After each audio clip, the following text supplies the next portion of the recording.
Hola Jordi, bienvenido. Tú y yo fuimos a la misma escuela de cine en Barcelona. No vamos a decir nombres. Yo viajé hasta España desde México para estudiar cine ahí y tú eres de Cataluña, ya vivías ahí.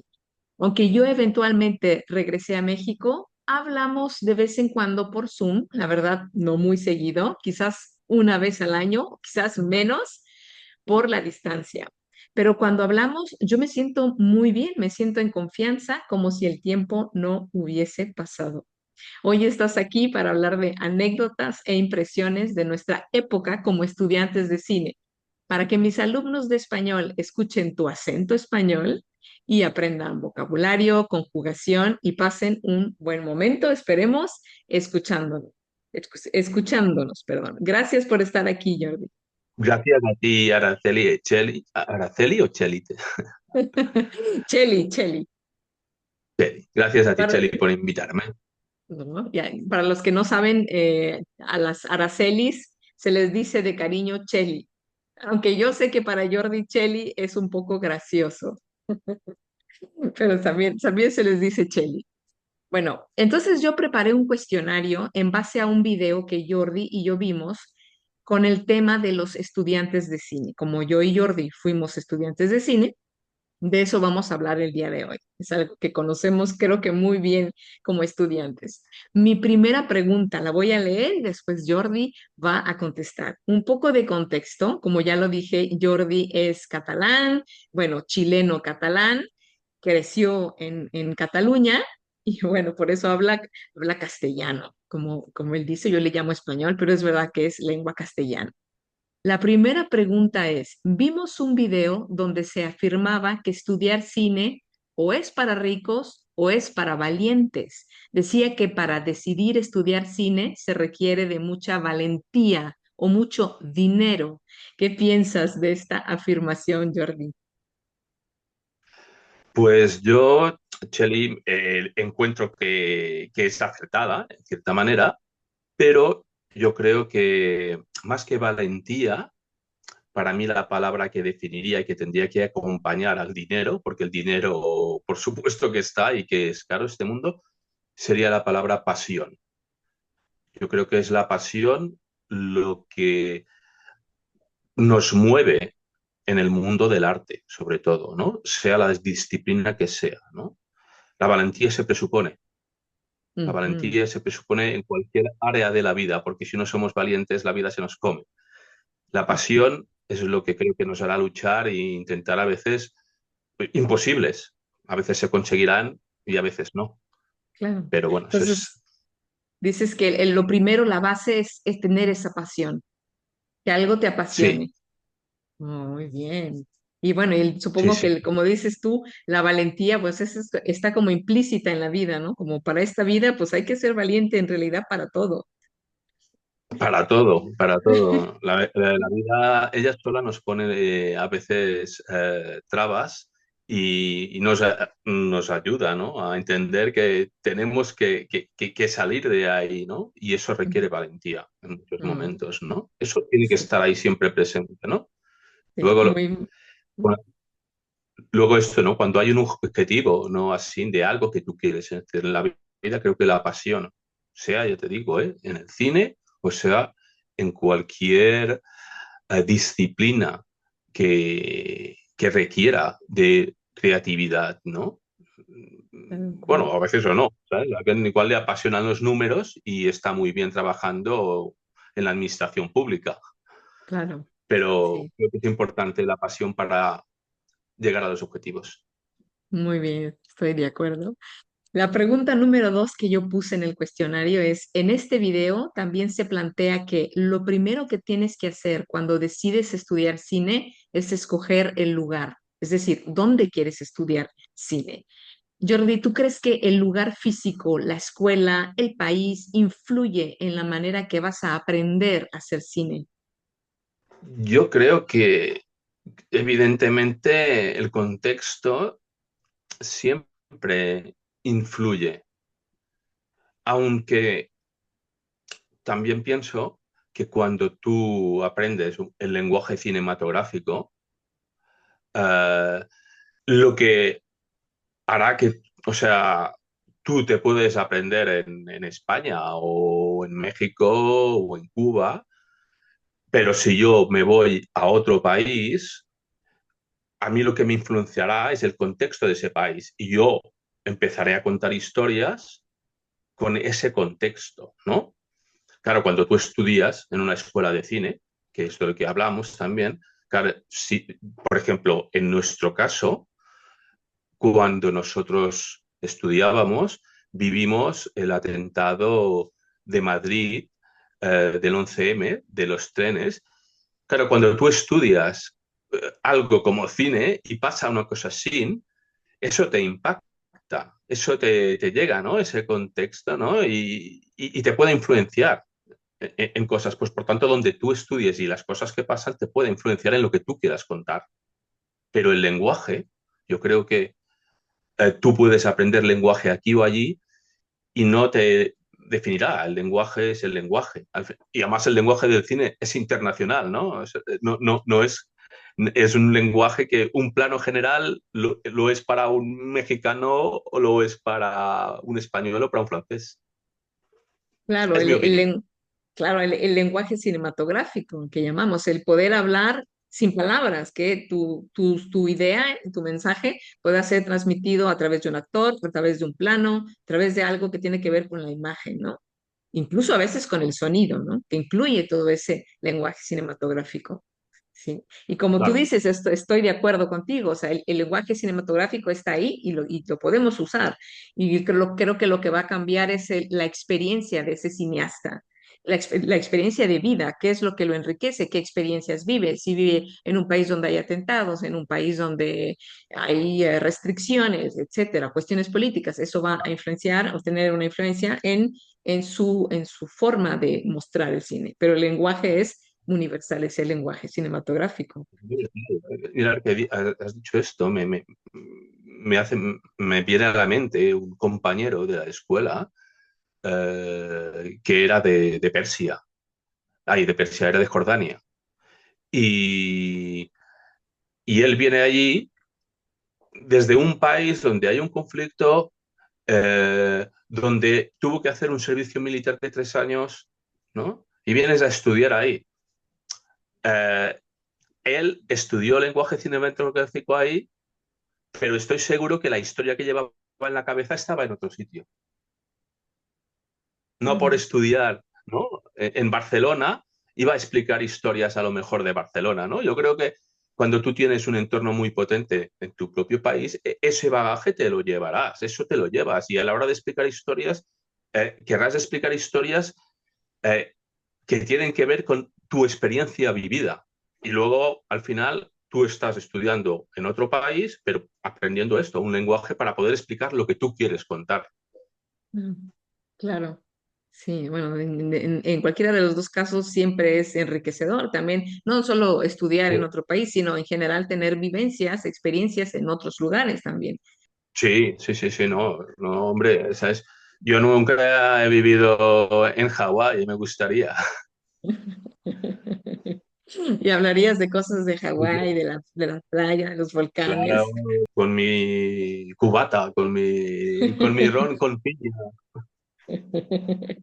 Con tu, ¿cómo se llama? Con tu calimocho, con tu calimocho español. Calimocho. Aquí hay el calimocho, correcto, calimocho. Una bebida muy refrescante.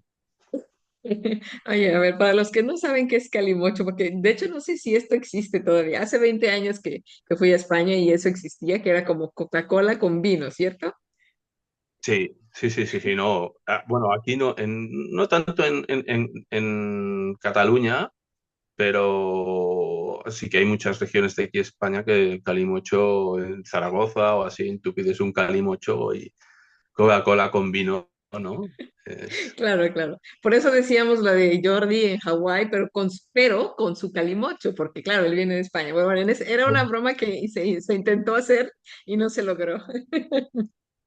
Bueno, ¿qué crees que es mejor, estudiar cine en tu país o en un país extranjero?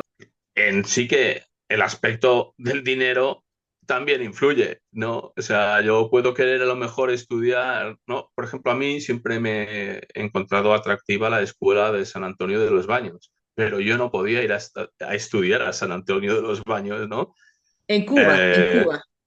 en Cuba, en Cuba, ¿no? Una escuela de documentalistas muy importante y que es garantía también, ¿no? De que tú sales de ahí con realmente un bagaje muy importante y eso, claro, pero para mí, desde mi país, es muy difícil ir ahí porque además en mi país, en España, por ejemplo, no hay ayudas económicas para estudios que no son reglados, que no son oficiales. Ujú, O sea, claro. este es un detalle.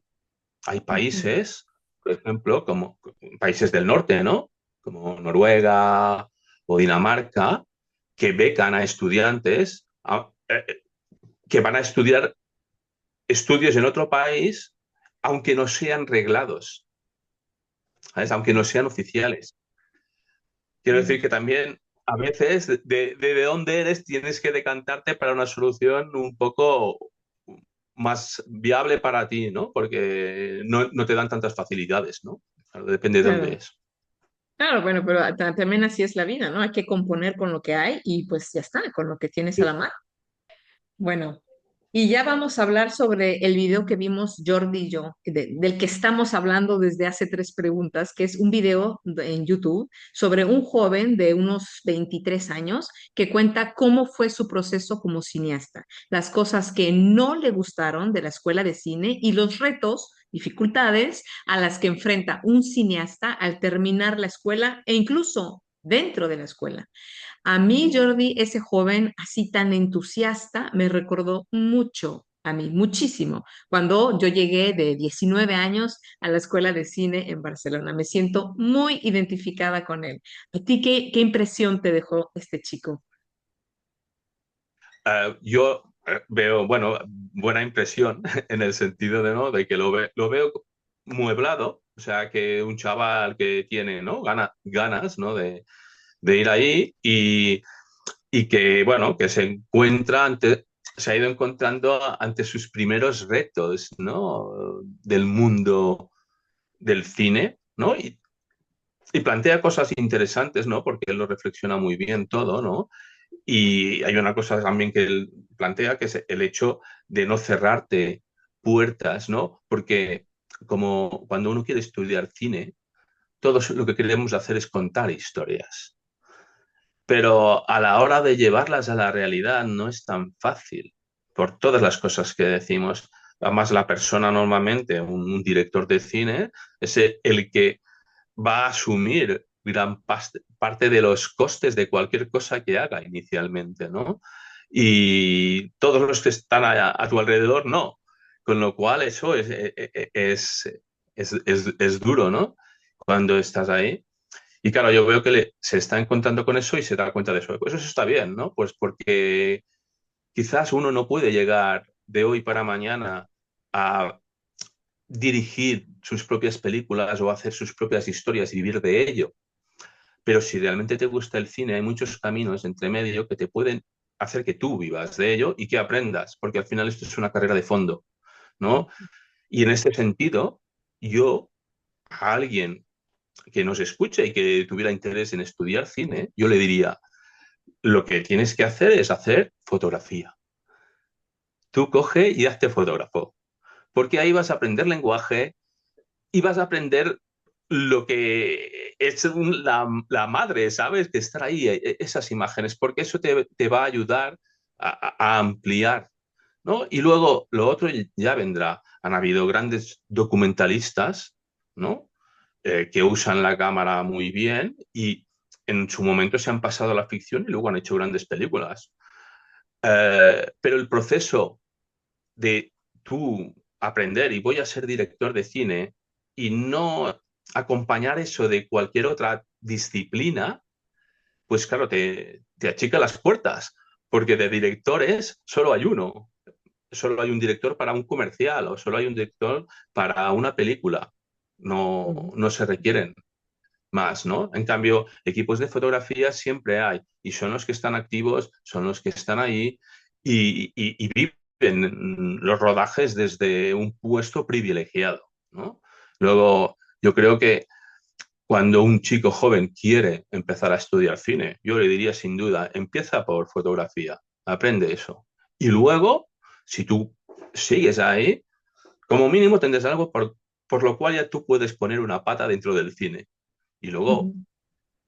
cuando puedas, empieza a contar tus historias. Claro.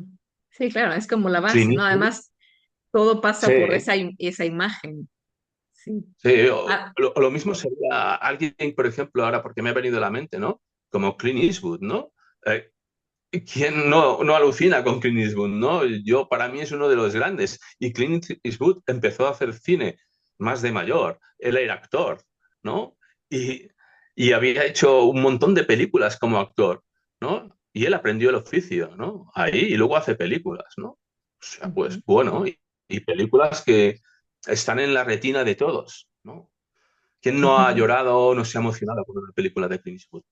En la retina de todos, Hay que dudar en la retina, te gusta, en el corazón de en el todos. corazón. Hay que mirar Oye, más Clint Eastwood. una cosa, tú dijiste que al principio, para responder esta pregunta, dijiste es un chico que tiene la cabeza mueblada. Esta es una expresión, o sea, que no tiene la cabeza vacía, que tiene muebles adentro, o sea, que no está Bueno, vacía. bueno, a ver, es metafóricamente, ¿no? No tiene muebles dentro de la cabeza. Aquí, pues, tener la cabeza bien mueblada, pues eso significa que la tienes ordenada, ¿no? Que tienes ordenadas las cosas, ¿no? Claro, Esa que no, claro. es una metáfora. Vamos a hacer la pregunta número 5. Saliendo un poco del tema, recuerdo que nuestras clases en la escuela de cine, Jordi, eran en la tarde-noche.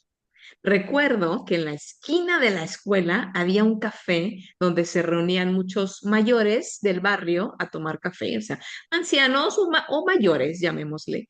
Pero ahora que lo pienso, eran como las 7 de la noche y estaba la gente ahí tomando un cortado, a un espresso. Explícame, ¿los españoles beben café a cualquier hora del día? Eh, bueno, quiero hacer una puntualización. El bar es un bar, no es un café, ¿vale? Eh, Aquí el bar es un lugar donde va la gente pues a tomar un café o tomar una Coca-Cola o tomarse una cerveza o desayunar o comer o hacerse, por ejemplo, pues una cerveza con unas aceitunas. Una pausa, Jordi, pero solo para aclarar, es muy interesante esto que dices porque aquí en México un bar está literalmente relacionado con el alcohol, únicamente. No hay comida, no hay café, no hay nada de lo que estás diciendo. Quiero puntualizar que esto es cualquier parte de España, pues es un bar y el concepto del bar no es lo mismo que un café, ¿no? Porque si tú dices un café, vale, hay café, hay pastitas dulces, ¿no? A lo mejor, ¿no? Para acompañar, ¿no? En un bar hay de todo y hay alcohol, evidentemente. Y eso era para puntualizar esto, ¿no? Y luego decir, sí, España es un país de cultura de bar, pero es un país de cultura de bar también por todo lo que somos mediterráneos aquí. Tenemos un clima que hace que cuando viene el buen tiempo la gente quiere estar fuera. Y, y luego cuando estás fuera, vas aquí y mucha gente, pues bueno, quedan y se van al bar y se encuentran los amigos y ahí pues toman algo y pasan ahí la tarde, ¿no? Y es un país que tiene esta cultura, la tiene, ¿no? Eh, Hay gente que, digamos, lo disfruta más y hay gente que lo disfruta menos, ¿no? Y curiosamente, en el bar este que estaba ahí al lado de la escuela, todos esos mayores a los cuales tú te refieres, la gran mayoría eran taxistas. Ese Ujú. bar era un bar de parada de taxistas, donde los taxistas entre medio de que no tenían viajes, se encontraban allí y se tomaban su copita o jugaban a las cartas o jugaban al dominó. No sé si conoces el juego del Sí, dominó, sí. pues el dominó y pasaban un rato y luego hasta que volviera al trabajo. Siempre, Ajá.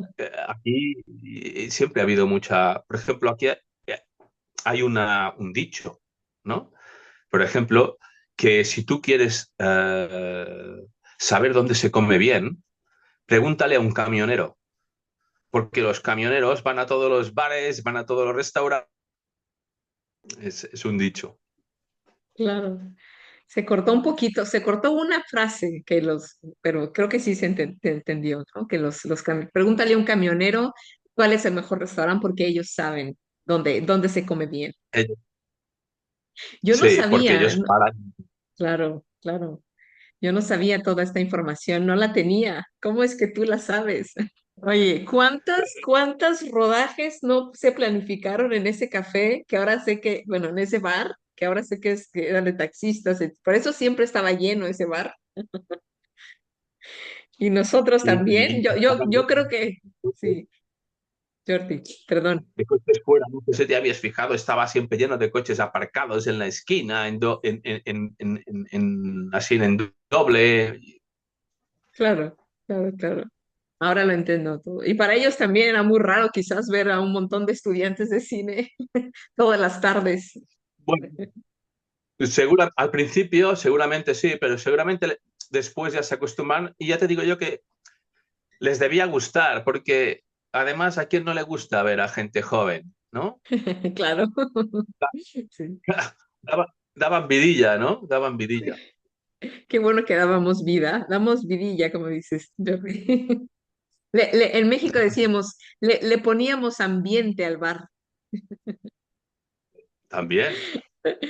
Oye, vamos a con las 6. ¿Quién era tu profesor favorito de la escuela de cine? Porque, ¿qué es lo que sientes que aprendiste de él o de ella? Un aprendizaje que sientas que sigue estando muy presente en ti. Mira, a ver,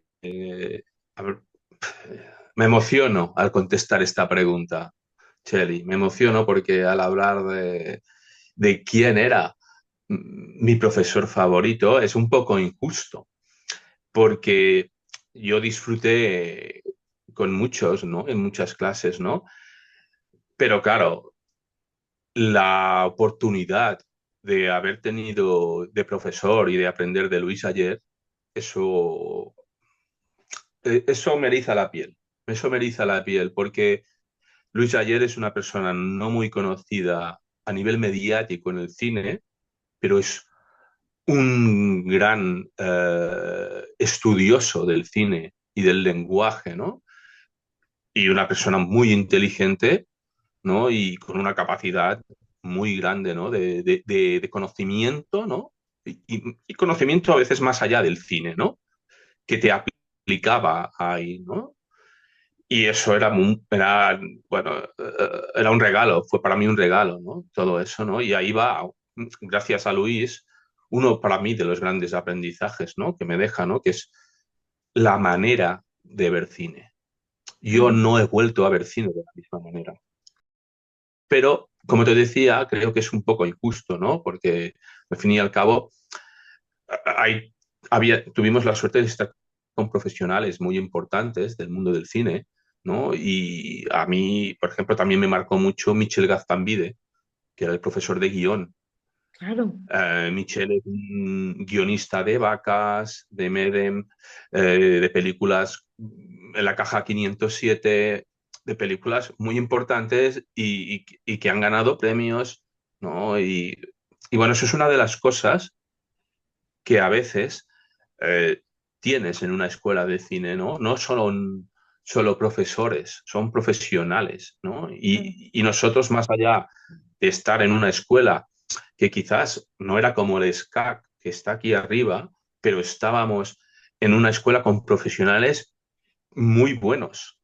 claro. Y eso es lo que te ha dejado, ¿no? Yo recuerdo el otro aprendizaje, por ejemplo, que cuando lo miraba pensaba, y es la de no ponernos limitaciones cuando queremos crear algo o queremos venderlo. Ya acotaremos si tenemos que acotar, ¿no? Pero esto era desde cualquier punto, ¿no? De si yo quiero hacer un guión, no empieces haciendo un guión pensando en que esto vale mucho dinero. Tú haz el guión que tengas que hacer.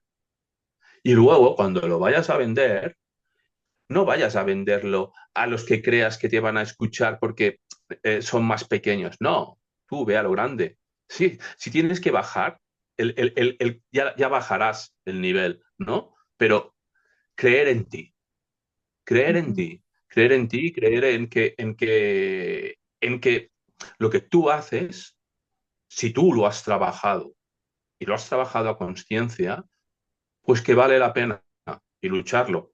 Si no, luego ya bajaremos el nivel, ¿no? Pero mm, esto era una cosa, mira, que se me ha quedado siempre, ¿no? Y siempre se lo digo mm, a la gente que cuando en conversaciones sobre el tema de la creación, pues esto, que no te coartes, porque es ahí, es en ese camino donde puedes salir las cosas más inesperadas, ¿no? Es sí, luego veremos qué pasa, ¿no? Pero ujú, dalo todo, dalo claro, todo. sí. Coincido contigo en que realmente tuvimos profesores muy, muy buenos, porque además eran profesores muy comprensivos con nosotros. O sea, Hombre, realmente estaban con nosotros, se veía que querían ayudarnos, ¿cierto? Bueno, no sé, fíjate, Luis Ayer indiscutiblemente era muy bueno para hacernos mirar el cine, para con que lo comprendiéramos. También mencionaste a Michel Gastambide. Michel Gastambide, de hecho, es uno de mis profesores favoritos. Y lo que me encantaba de Michel Gastambide era el rigor y no sé cómo, era o sea, era muy imparcial, no tenía favoritismos, era realmente tan profesional que él tomaba un guión y aunque tu guión fuera de una niña de 19 años, él lo miraba con un profesionalismo, él te marcaba los errores y con una seriedad te daba las ideas de tu guión de niña de 19 años, él te lo hacía ver como un profesional y te ayudaba a mejorarlo. Ese nivel y esa seriedad con la que él tomaba cada guión, creo que eso nunca lo olvido. Aprendí de él, dije, él puede tratar a cualquier persona de la misma manera, como si le estuviera hablando a Clint Eastwood o sí, él está ahí muy presente. Yo creo que eso lo aprendí a nivel personal, para aplicarlo así, ¿no? Sí, sí, sí, no, yo, Michel era una persona más. Quiero comentar a modo de puntualización que Michel es vasco, es una persona del País Vasco. Y en el País Vasco tienen un carácter también, ¿no? Son gente de estos que cogen en el toro por los cuernos, por decirlo de una manera, ¿no? Es una expresión. se preocupaban por nosotros, creo. Así me sentí siempre. Sí, sí. Oye, Bueno, hay que decir que tú, al igual que el chico del vídeo, eras muy jovencita, como bien has dicho, ¿no? sí. Y claro, cuando uno es tan jovencito, ese paso de estar ahí, ¿no? Pues bueno, siempre hay un trato, ¿no? De las personas, ¿no? Cuando uno es tan joven, ¿no? Y estás fuera de casa, ¿no? Bueno, pues siempre, cualquier persona, ¿no? Eso sería la humanidad, ¿no? Y creo que bueno, que tú viviste esta experiencia en una época de la vida bueno, que marca mucho, ¿no?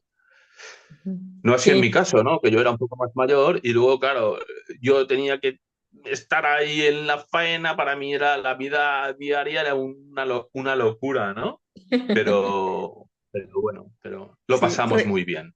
Sí, recuerdo que siempre, Jordi, siempre me decías, Cheli, pero ¿tú qué haces aquí? Eres un bebé,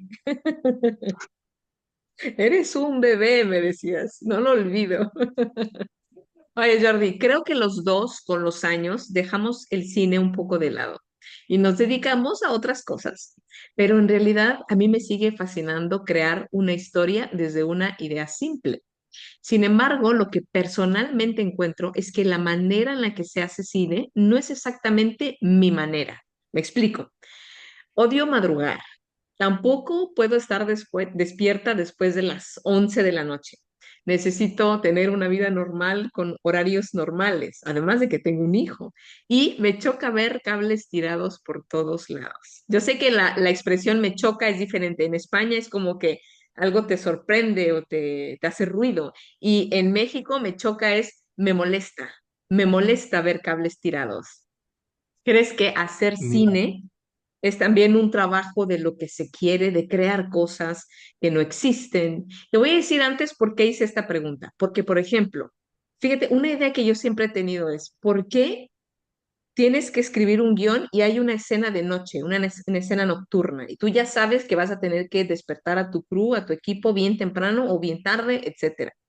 Yo, desde mi perspectiva, diría, ok, si yo fuera la productora, mandaría el guión otra vez a revisión con el guionista y le diría, escríbeme la misma escena, quiero el mismo mensaje, pero quiero que sea de día. Y además, una hora del día donde todas las personas del equipo puedan tener un horario normal, que vengan aquí a las 8 y se vayan a las 6.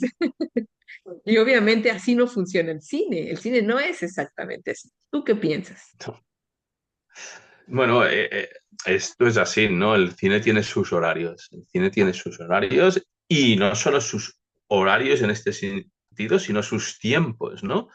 Porque si consigues entrar dentro de este mundo, quizás estás trabajando estos 3 meses, pero luego a lo mejor estás 4 meses a dos velas. Y la expresión a dos velas es que no tienes ni un euro, o no tienes ni un dólar, ¿no? Estás a dos velas, ¿no? Ni un Con lo duro, no, cual, no tienes ni un duro. ni un duro, ahora ya no se dice porque ya no existen los duros.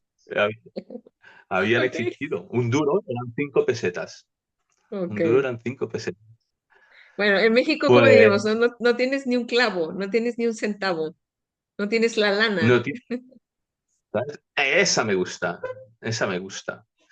¿No? Y en esto de expresiones, ahora la expresión de chocar que has comentado en España también se usa, ¿eh? O sea, yo, por ejemplo, llego a la faena y de repente encuentro que alguien ha puesto pegamento en mi silla y veo eso y me choca, ¿no? Me choca que mis compañeros me estén haciendo eso, ¿no? Digo, ¿por qué alguien me quiere que me ponga en pegamento, por favor, ¿no? Eso me choca. O sea que aquí que se dice. Claro, claro, a Es todos que, nos chocaría. Sí, ¿me claro, permites un paréntesis? Es claro. que ahora con esto de las palabras, el otro día estaba hablando, bueno, en una conversación con mi pareja que es boliviana y me dijo, me pasó lo mismo. Me dice, voy a usar una palabra que quizás aquí no se usa y me dice palmar, ¿no? Refiriéndose a cuando alguien fallece, ¿no? La ha palmado. Y ellos lo dicen en Bolivia, pero aquí también se usa. No sé en México si esta se usa. No, esa no, esa no. Bueno, muy coloquialmente podemos decir colgó los zapatos. Colgar los Ah, zapatos significa. Pero obviamente esto entra en lo irrespetuoso, ¿no? Vamos a decir simplemente se claro. murió, falleció. Bueno, Sí. es que, Cheli, en México tenéis muchas palabras irrespetuosas. No es verdad. Bueno, entonces, bueno, volviendo a la pregunta, ¿qué crees que hacer cine es también buscar? O sea, ¿existe la manera de hacer cine saliendo del sistema? Porque mira, para los que no conocen, hay un sistema para todo. El cine, sabemos que cada página es, por ejemplo, 1 minuto de pantalla si sigues los márgenes en el formato del guión, ¿no? Entonces sabes cuánto va a durar, sabes que tus escenas de noche van a requerir cierto equipo y que tú llames a tu equipo muy temprano o muy tarde. Entonces, el sistema está hecho para que el dinero rinda. Porque claro, tú dices, voy a trabajar de 9 a 6, ok, sí, pero cada día de rodaje te cuesta mucho dinero. Entonces, lo que tú quieres es usar la mayor hora al día. Entonces, son rodajes a veces muy largos. No son 6 horas, 8 horas de trabajo, a veces son 12 horas de trabajo o más. Entonces, yo creo que ahí es posible hacer otro sistema para producir cine. ¿Tú qué piensas? yo creo que, de hecho, en cierta manera, esto ya está ocurriendo. Esto ya está ocurriendo. Porque la gente joven de hoy en día, que han nacido ya con personas que hasta, te diría yo, más o menos hasta los 30 años, ¿no? Más o menos ya son muy digitales, ¿no? Y la entrada de YouTube, de estas plataformas, ¿no? Audiovisuales, ¿no? De compartir contenido, mucha gente está haciendo cosas ahí. Y si nos ceñimos a la definición básica, ¿no? De cine, ¿no? Imagen en movimiento, ¿no? ¿Qué es cine, no? El cine es en imagen en movimiento. Pues, ¿qué es, no? Cuando alguien se pone delante de una cámara, aunque eso lo vaya a compartir en TikTok. Y luego habrá gente que se dedicará a hacer, vete a saber qué cosas. Unos lo que hacen es mostrar que bailan, otros cantan, otros quieren que no sé qué. Habrán mil cosas, pero al final todos están difundiendo imagen.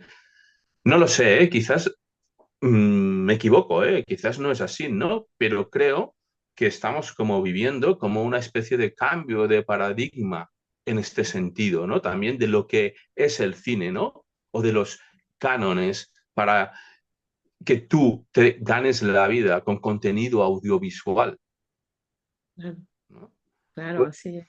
Yo quizás hay gente que quizás querría hacer una película y lo preparas todo y te va a ser muy difícil. Y en cambio hay personas que ponen su imaginación al mando de una cámara que va a ser exhibida por YouTube y hacen cosas que, bueno, pues mira, a alguien le gustan, ¿no? A alguien le gustarán, ¿no? Por eso están ahí, ¿no? Y por eso creo que vivimos en un momento de cambio que sí, que realmente hay otra forma, ¿no? De hacer, no cine, pero sí de crear contenido audiovisual. Si tuvieras la oportunidad, Jordi, ¿volverías a estudiar cine, a comenzar de nuevo? Si es así, ¿dónde? ¿Por qué? ¿O bien crees que las bases ya las tienes y que más bien pondrías en práctica tus conocimientos? Eh, yo volver a estudiar cine no, porque ya lo he hecho y para mí esto es como ir en bicicleta, ¿no? O sea, aprendí a ir en bicicleta cuando era pequeño y ya no voy, hace muchos años, pero si cojo una bicicleta voy a saber ir, ¿no? Luego, a lo mejor los primeros pasos iré un poco trastabillado, pero luego ya me enrectaré y iré, ¿no? Pues yo creo que esto es un poco lo mismo, ¿no? Tenemos un conocimiento que está ahí, ¿no? Y quizás, ¿no? Aún no ha llegado el momento en la vida en que nosotros, y digo nosotros, ¿no? Haciéndote un poco partícipe, ¿no? De este lugar, ¿no? A lo mejor no hemos hecho aún la película que teníamos que hacer, ya la haremos, ¿no? Eso es como lo de escribir un libro. ¿Has escrito un libro? Bueno, ya lo escribiré. Pero soy escritor de libros, pero aún no lo he hecho, ya lo haré, Claro, claro, ¿no? tienes- ya tienes la formación, digamos. Claro, la tienes. Ahora, si la pregunta que tú me hicieras es, ¿volverías a estudiar cine ahora? O sea, con lo que yo sé, y si volviera al pasado, pues quizás lo que haría es hacer dirección de fotografía, como bien he dicho. Ujú, ujú, claro, o sea, si volvieras al pasado, tu pregunta cambiándola sería, si volvieras al pasado, ¿volverías a escoger estudiar cine? Y tú dirías sí, salvo que me iría con la fotografía, me orientaría más a la Claro, me iría con fotografía. la fotografía porque ahí es donde yo veo que hay tienes más posibilidades de estar en un lugar que tú puedes crear pero a la vez puedes trabajar, tienes más opciones de trabajo, ¿no? Y puedes además ganarte bien la vida. De hecho, en Pero el video, claro, ujú, sí, Jordi. sí, no, no, En el video el chico también lo menciona, dice, los fotógrafos lo tienen un poco más fácil porque pueden trabajar en comerciales, en el inter entre una película y otra, y les requiere correcto, menos compromiso, no están un año trabajando en una película, sino solamente durante el rodaje.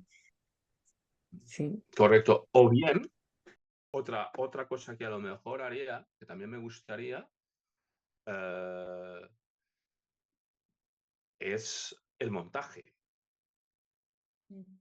Sí, también. donde se crean las películas, ¿no? Ahí al 100%, ¿no? Y lo ves todo, ¿no? Ahí yo creo que de una sala de montaje pueden salir también buenos directores, ¿no?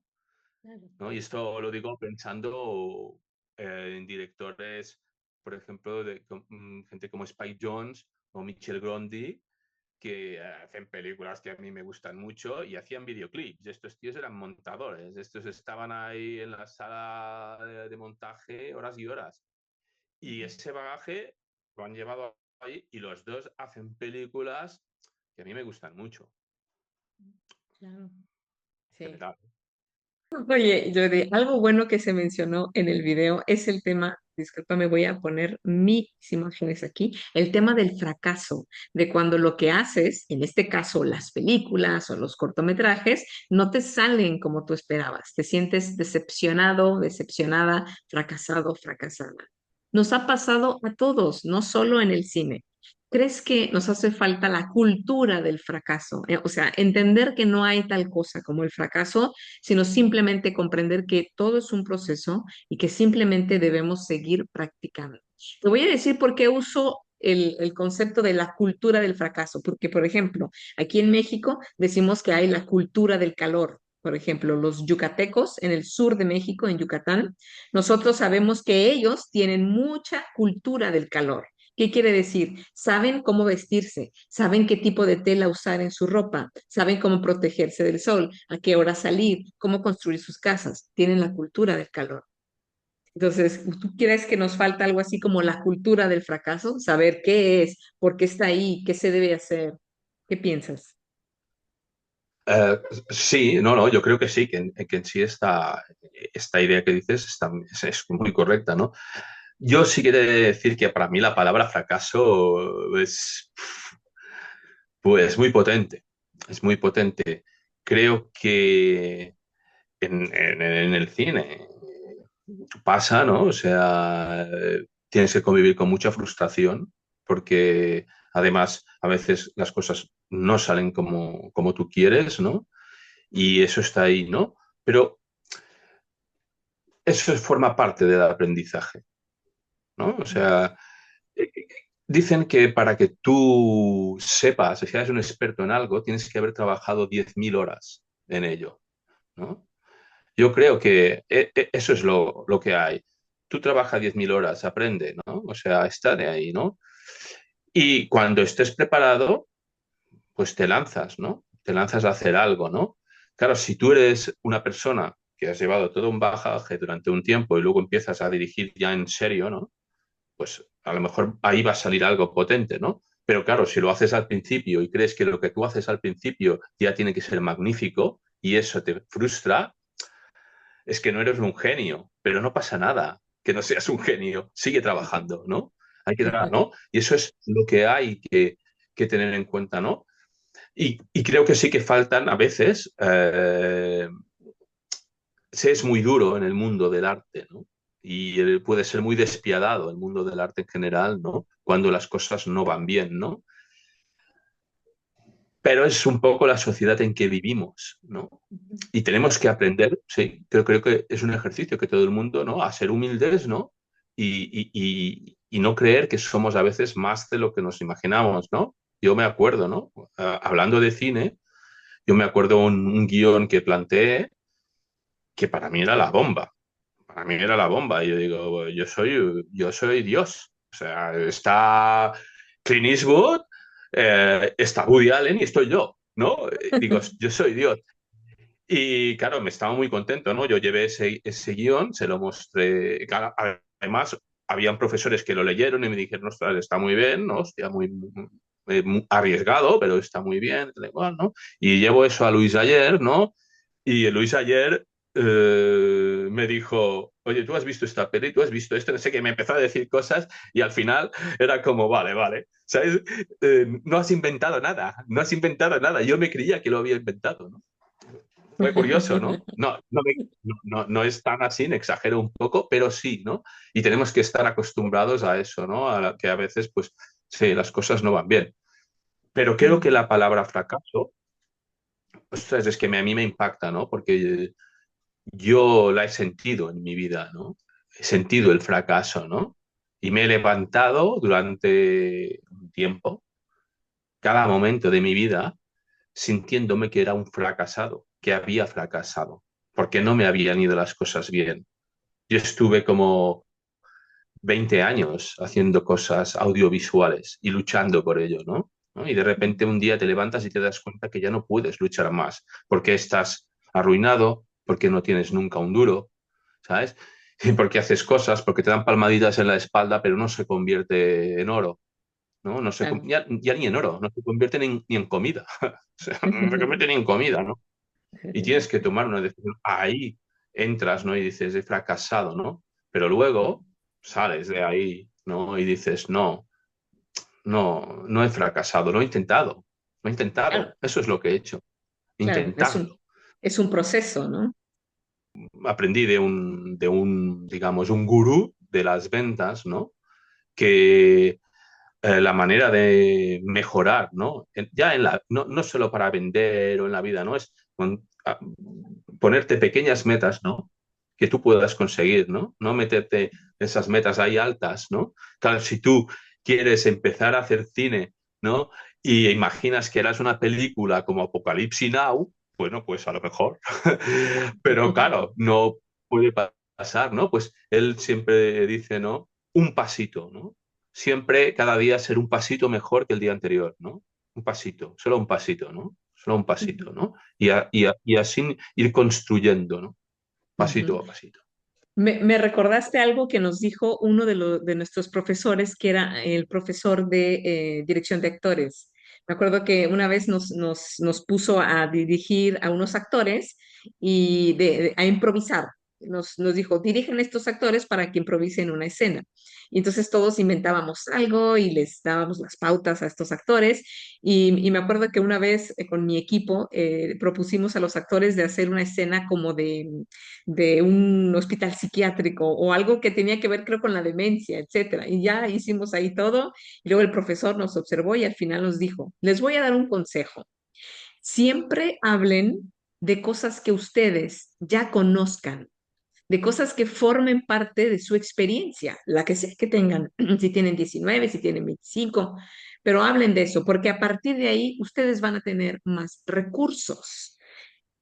Bueno, y eso fue una idea que nunca, un consejo que nunca he olvidado. Es verdad, vamos a hablar de un hospital psiquiátrico, pero ¿qué conocimientos tenemos? No tenemos. Entonces, mejor intenta hablar de cosas de las que tú conoces, lo que sea que eso sea. Eso lo recuerdo muy Sí. bien como anécdota.